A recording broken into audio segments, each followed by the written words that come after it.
Oi pessoal, tudo bem? Eu sou o Gustavo, esse é o canal Redes e Poder no Sistema Internacional e hoje a gente vai tentar entender o que é esse chamado Grupo de Amigos em Defesa da Carta das Nações Unidas, que foi anunciado agora no último dia 10 enquanto uma coalizão de países dentro da ONU. A gente vai tentar ver as principais características, o histórico e as motivações dos países que tentaram formar esse grupo e por que isso é importante para entender o atual sistema internacional. Vem com a gente! Bom, pessoal, como a gente viu aí aparecendo em alguma parte do noticiário, mas sem muita profundidade, no último dia 10 de março, começou a circular uma carta assinada por alguns embaixadores de países na ONU para outros embaixadores de países na ONU. Então, era uma carta escrita por pessoal da missão desses países dentro da organização para a missão de outros países dentro da mesma organização. Em que pese essa carta tenha ganho aí no noticiário, apareceu em alguns lugares, mais do que em outros, né? Chamou a atenção o fato, alguns fatos chamaram a atenção nessa declaração. Primeiro, o nome, né, que foi muito interessante, a forma como se apresentou o nome desse grupo, mas também as intenções, né, as articulações que estão por trás dessa tentativa de formação de uma coalizão dentro da ONU. O grupo se chamou Grupo de Amigos em Defesa da Carta das Nações Unidas. E aí é algo muito interessante porque esse tipo de linguajar ensejou algumas críticas, né, por parte, principalmente de analistas dos Estados Unidos e tudo mais, em razão da formação, né, dos países que conformam esse grupo, né, que a gente vai falar um pouquinho mais para frente. Aqui a gente vai tentar entender mais ou menos qual é o papel desse grupo, quais as suas intencionalidades e por que é importante pensá-lo hoje em dia, diante dos desafios aí que aparecem não só para a gente, mas como para vários países aí ao redor do mundo diante do nosso sistema internacional. Bom, antes da gente começar, queria agradecer vocês que dão esse apoio sempre para o nosso canal. A gente está chegando no vídeo 100, mas a gente já chegou a mais de 600 inscritos aqui no canal, isso deixa a gente muito feliz. E se você quiser continuar recebendo material aqui do canal, né, se você continua tendo interesse em geopolítica, em política internacional, em segurança internacional, se inscreve aqui no canal, deixa o seu comentário, fala o que você achou desse nosso vídeo e de todos os outros que estão aí também nas nossas playlists. Então, vou dar aqui 2 recadinhos antes. A gente tem as nossas playlists aqui no canal. Quero assistir só os vídeos de geopolítica. Tem uma playlist de geopolítica e suas teorias. Só os de segurança internacional, que são aqueles que fazem parte um pouco dessa nossa análise que a gente está fazendo aqui hoje. Então, tem uma playlist de segurança. Apenas as Geopolabs, quando a gente chama o pessoal para vir falar aqui no canal. Então, a gente tem uma série de playlists aqui e a gente tem também nossa lista de transmissão no Telegram. Se você clicar aqui, você vai direto para lá. Ali na descrição tem os links certinhos das nossas redes sociais e também da nossa lista de transmissão para você receber assim que saírem os vídeos que a gente posta aqui no canal. Mas vamos lá, vamos tentar discutir então, tentar ver certinho quais são os aspectos principais desse grupo de amigos em defesa da Carta das Nações Unidas.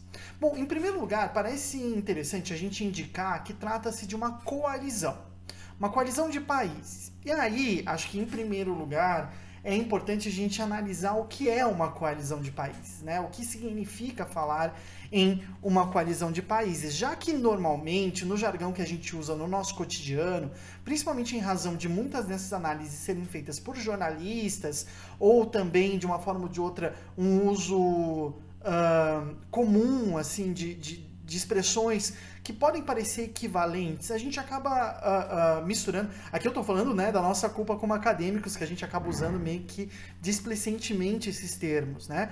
A gente acaba confundindo coalizão com aliança, né? Esses são alguns termos. Bom, coalizão, aliança, ligação, junção, práticas conjuntas, cooperação, são termos que não são iguais entre si, mas que a gente acaba confundindo porque a gente acaba usando mesmo eles em conjunto ou um como sinônimo do outro.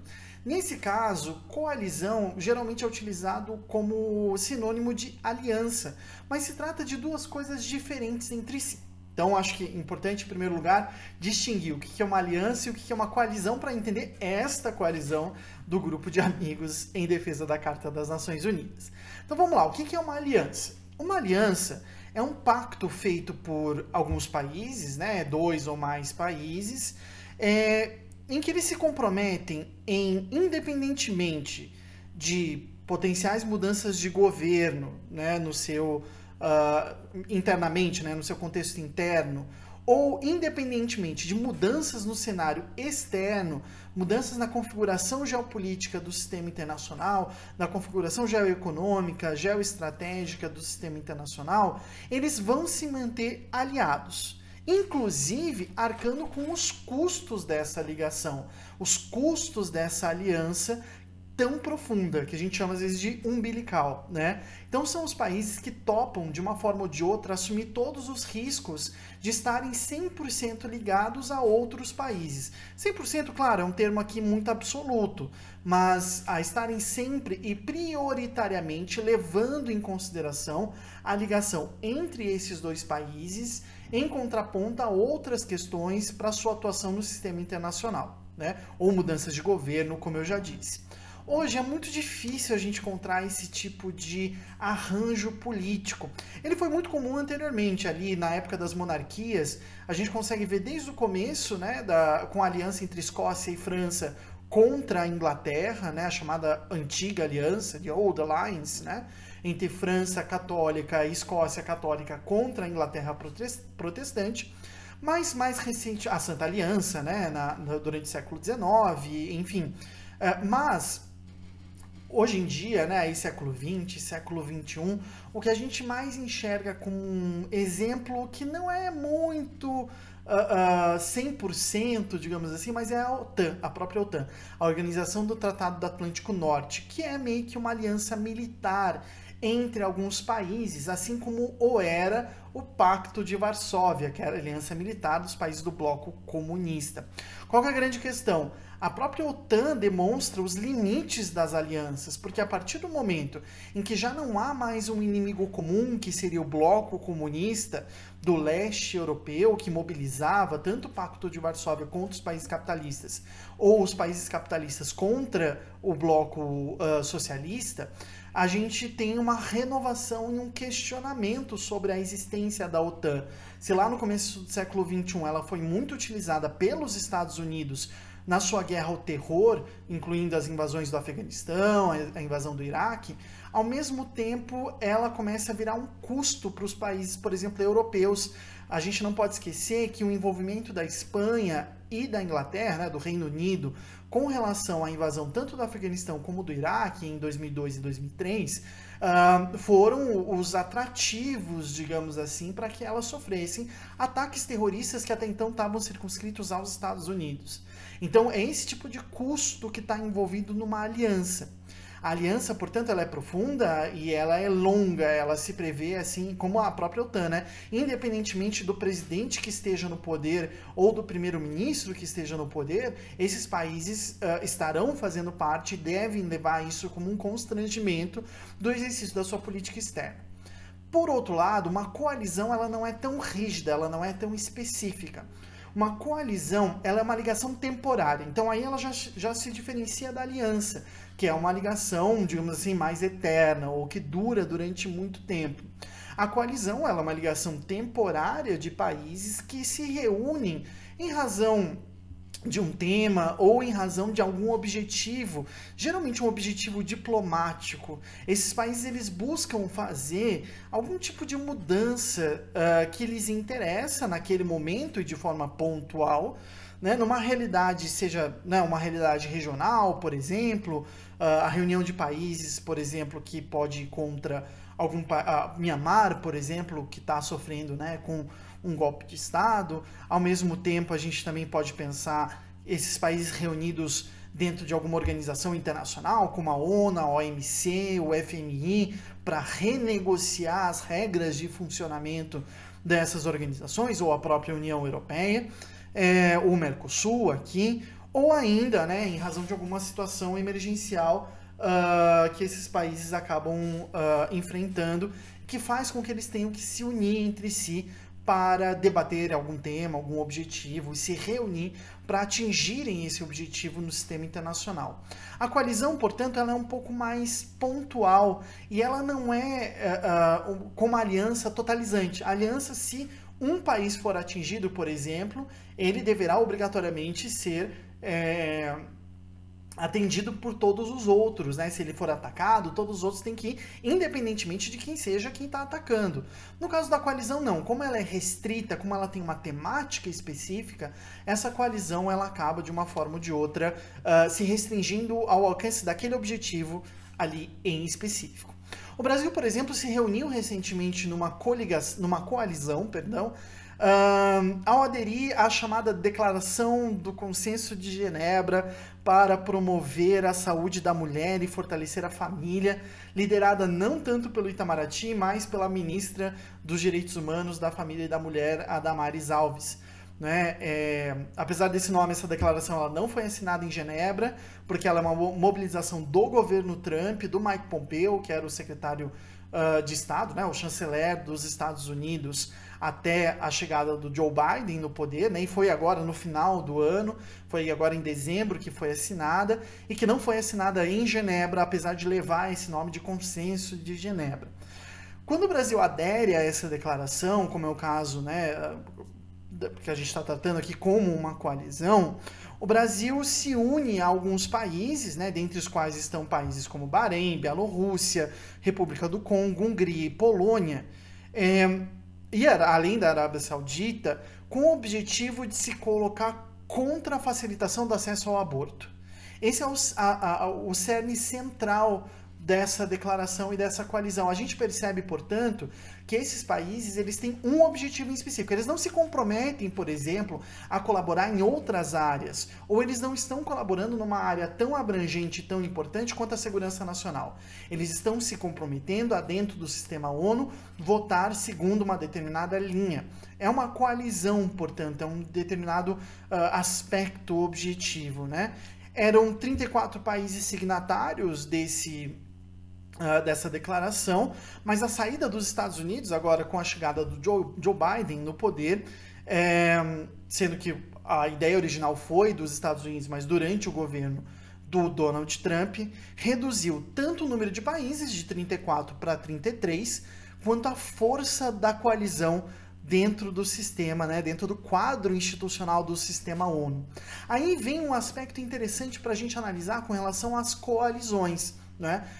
Percebam, não é só o número de países que diminuiu, porque relativamente, de 34 para 33 é menos um país em, né, mais de 30. Eu não sei fazer a conta, sou de humanas, não sou de exatas, mas a gente pode chutar aí, claro, com certeza menos de um quinto, menos de um sexto, menos de um sétimo, no número de países que saiu. Foi um país que saiu. Porém, as coalizões, elas não importam apenas pelo número de países envolvidos. Elas importam também pela força que elas têm no sistema internacional e a sua capacidade de realizar aquele objetivo. Por isso que a retirada dos Estados Unidos fez com que quem fossem os países líderes? O Brasil, autodenominado, autodeclarado e com a intenção autônoma de se tornar um pária no sistema internacional. A Arábia Saudita, que está sofrendo retaliações ainda e que tem uma posição muito controversa no sistema internacional, retaliações por causa do assassinato de jornalistas, impossibilidade de abertura de templos cristãos no país, perseguição ao direito das mulheres e tudo mais. A Polônia, que tem se tornado um dos países menos democráticos, assim como a Hungria, dentro do seio da União Europeia, em que está prestes a receber aí sanções por parte da União Europeia por causa da sua atuação contra as minorias e contra opositores do regime dentro do seu território. Então, percebam que a força desses países ela é tão relevante quanto o número de países, né? Os Estados Unidos saírem representa não só uma diminuição no número, mas uma diminuição na força, porque os outros países não são capazes de manter essa coalizão com força suficiente para atingir o seu objetivo. Bom, quando a gente vai analisar, então, essa coalizão de hoje em específico, que é a coalizão do Grupo de Amigos em Defesa da Carta da ONU, É interessante a gente perceber justamente que eles se reúnem em torno de um objetivo, portanto, um objetivo marcado, né, determinado, mas que dá vazão à possibilidade, inclusive o título que eles se dão, né, Grupo de Amigos em Defesa da Carta das Nações Unidas, significa que a intenção deles é verificar a possibilidade de crescimento e de aumento da influência desses países dentro do sistema da ONU, dentro do sistema institucional da ONU. Eu tô até com a minha cartinha, vocês já conhecem aqui, né, a minha cartinha das Nações Unidas, né, para ver se precisar algum artigo aqui, tá aqui selecionado. Então vamos lá. Esse fato da saída dos Estados Unidos talvez tenha sido um dos motivos propulsores não da criação, mas da expansão desse grupo de amigos em defesa da Carta da ONU. Algo que é muito importante, algo que é muito interessante, justamente pelo fato de que há um histórico por trás da formação dessa coalizão que faz com que a gente reflita sobre alguns aspectos do sistema internacional. Bom, vamos lá. Vamos tentar recuperar. Como eu falei, embora essa carta tenha começado a circular agora em março, a formação desse grupo se deu em 2019. Muitos anos atrás, no mundo pré-Covid, pré-pandemia, né, quando a gente ainda podia sair na rua, abraçar pessoas, etc, etc. Mas era um ano muito movimentado, porque era um ano onde estava acontecendo a crise humanitária causada pelos protestos contra o governo na Venezuela. Naquele momento, é importante a gente lembrar, a Venezuela sofria uma pressão muito grande para sua mudança de regime, para que saísse o Nicolás Maduro da presidência, mas não só ele, que as instituições fossem alteradas num processo muito importante de mudança de regime ali. Mas principalmente, só lembrando, né, esses protestos foram causados pelas eleições que foram realizadas em 2018, se não me engano, e que levaram o Nicolás Maduro a renovar o seu mandato como presidente, depois de uma mudança constitucional que permitiu que ele se reelegesse de forma contínua, né?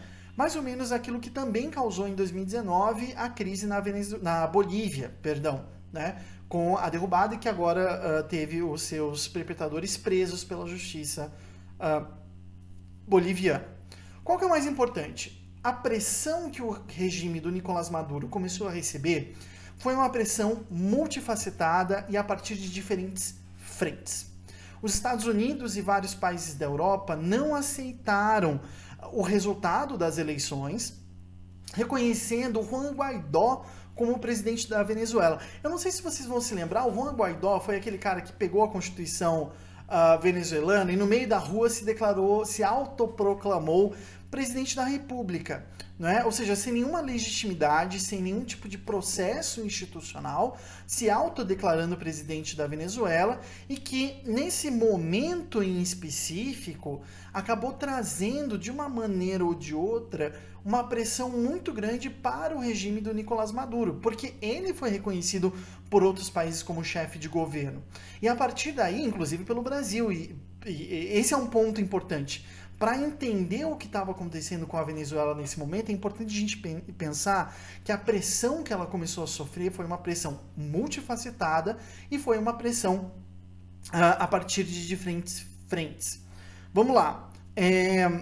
A gente viu uma campanha de pressão máxima que o Donald Trump já exercia contra o Irã, dessa vez aplicada contra a Venezuela, que a partir, como eu disse, de diferentes frentes, tentou esgotar de uma forma ou de outra a capacidade de ação do governo do Nicolás Maduro. A gente tem que lembrar, por exemplo, que em 2019, comecinho de 2019, recém-empossado presidente, o Bolsonaro começou a ameaçar a realização de uma invasão à Venezuela. Jogos de treinamento, jogos militares na região da Amazônia e tudo mais, e havia mesmo essa potencialidade de um apoio logístico a uma invasão dos Estados Unidos com relação à Venezuela, coisa que só desapareceu do discurso do presidente a partir do momento em que a Rússia e a China colocaram bases militares e tropas lá na Venezuela para conter essa possibilidade de invasão a partir da Colômbia e do Brasil. Mas também houve o caso do envio de mercenários por parte dos Estados Unidos, que tentaram prender e derrubar o Maduro, mas que foram capturados por pescadores na praia ainda, antes de chegarem a realizar algum tipo de ação política. Mas e também por parte do Reino Unido o bloqueio do acesso do governo venezuelano às suas reservas de ouro que estavam lá no país, né? Esses são alguns aspectos. A União Europeia também entrou com sanções econômicas, enfim, alguns aspectos que vão aparecendo aí que vão já dando a toada desse novo grupo de amigos em defesa da Carta das Nações Unidas, que é o foco desse vídeo, né? Essas decisões, é importante a gente citar, foram tomadas fora do âmbito da ONU. Foram tomadas de forma unilateral, bilateral ou multilateral, mas não de maneira institucionalizada. Não foi tomada no âmbito de nenhum órgão da Organização das Nações Unidas e tampouco foi tomada dentro do âmbito do Conselho de Segurança, que, segundo a Carta, seria a instituição responsável por definir de forma então multilateral as ameaças e riscos à segurança, à paz e à estabilidade internacionais. Esse é um aspecto muito importante porque, lendo a carta que foi enviada por esse grupo de amigos, a gente percebe que essa é a principal toada, esse é o principal tópico que eles tocam, né? Porque vários países que assinaram essa carta que foi enviada aos embaixadores da ONU compartilham o fato de serem alvo de sanções econômicas que não foram suavizadas, seja em momentos de guerra civil, como é o caso da Síria, seja em momentos de pandemia da Covid-19, por exemplo, né? Quais são os signatários? Eu vou pegar alguns casos em específico. Os signatários são a Argélia, Angola, Bielorrússia, Bolívia, Camboja, China, Cuba, Coreia do Norte, Eritreia, Irã, Laos, Nicarágua, Palestina, Rússia, São Vicente e Granadinas, Síria e Venezuela. Só do nome a gente já vai perceber que são países que têm questões muito importantes com relação às sanções unilaterais ou sanções multilaterais, principalmente no âmbito da legislação interna. O Joe Biden, ele já falou que por mais que ele esteja se afastando da política externa, né, a política belicosa do Donald Trump, ele vai querer expandir mecanismos legais. Então, por exemplo, ele quer expandir o chamado Ato Magnitsky Global, perdão, né, que é uma legislação que proíbe o fornecimento de qualquer tipo de serviço ou valor para governos considerados governos que patrocinam grupos terroristas. Os Estados Unidos, então, estabelecem lá uma lista de países que eles consideram como financiadores de terrorismo e qualquer empresa que vender para esses países não pode fazer negócios no território americano ou com empresas americanas, sob o risco dessas empresas americanas pagarem criminalmente, penal e criminalmente, por financiarem o terrorismo. Então você percebe que o que se constrói é toda uma rede legislativa que acaba fazendo com que a lei dos Estados Unidos prevaleça, inclusive sobre a lei do mercado.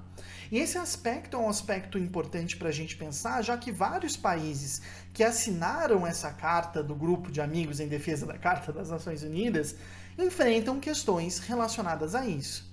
Angola, por exemplo, está enfrentando a questão da prisão da mulher mais rica da África, Isabel dos Santos, filha do José Manuel dos Santos, se não me engano, o antigo ditador de Angola, que, acusada de corrupção, foi presa em Lisboa, né?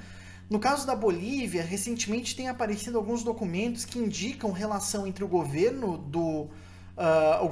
britânico e o golpe realizado lá na Bolívia em 2019 em razão de recursos minerais do país. Da mesma forma, a China enfrenta a guerra comercial com os Estados Unidos, que não deve diminuir com o Joe Biden, ela deve assumir uma outra faceta, uma outra cara, mas ela não deve diminuir obrigatoriamente. Também Cuba sofre sanções bancárias de uma forma tremenda, porque não é só o governo cubano ou pessoas relacionadas ao governo cubano, mas, de novo, qualquer empresa, banco ou serviço ou indivíduo que faça algum tipo de contato com Cuba, né, e por aí vai. O acordo nuclear do Irã, né, a Palestina, que é um território ocupado, que está vendo os Estados Unidos apoiarem cada vez mais Israel, mesmo com o governo Joe Biden. A Rússia, que sofre sanções comerciais, principalmente econômicas, mas sobretudo comerciais, em razão da invasão da Crimeia de 2014, por parte da União Europeia e dos Estados Unidos, que forçou ela a se reaproximar da China. Ao caso da Síria, nesses 10 anos que a gente completa em 2021 de guerra civil lá do país, e o próprio governo Maduro ainda com relação à Venezuela. Qual que é o ponto aqui principal? E qual que é a questão que eu queria apontar aqui por último como uma questão relevante? Se a gente pegar esses países aqui, a gente vai perceber, alguns dos que eu falei, a gente vai perceber uma preocupação muito grande no longo prazo, né? E aí, essa acusação que eles fazem com relação a medidas unilaterais, medidas sem pensar, medidas peremptórias, enfim, é um aviso de que a política externa desses países é uma política externa de longo prazo. Ela não é uma política, portanto, tanto de governo, ela é mais um projeto de Estado. E se a gente for ver, Rússia, China, Cuba, Irã, todos eles são países em que a mudança do presidente não necessariamente representa uma ruptura da política externa. E esse talvez tenha que ser um movimento que a gente tenha que observar aí nos próximos anos. Será que a gente vai ter que parar de falar na diferença entre política de governo e política de Estado? Porque a partir de agora, quando isso se formaliza com esse grupo de países que dentro da própria ONU vão tentar instalar, instituir respeito a essas regras, à multilateralidade e ao fato de que os representantes ali não são representantes de um governo, mas sim de um país, a gente talvez tenha que repensar as questões de curto, médio e longo prazo nas análises que a gente faz com relação a isso. Bom, teria muito mais para falar aqui, mas esse vídeo já está super longo, cheio de informação. Se vocês têm alguma dúvida, alguma questão, coloca aqui nos comentários, avisa a gente. A gente está curtindo muito os feedbacks que a gente está recebendo aqui e nas nossas redes sociais também, tá bom, gente? Um abraço e até sexta-feira.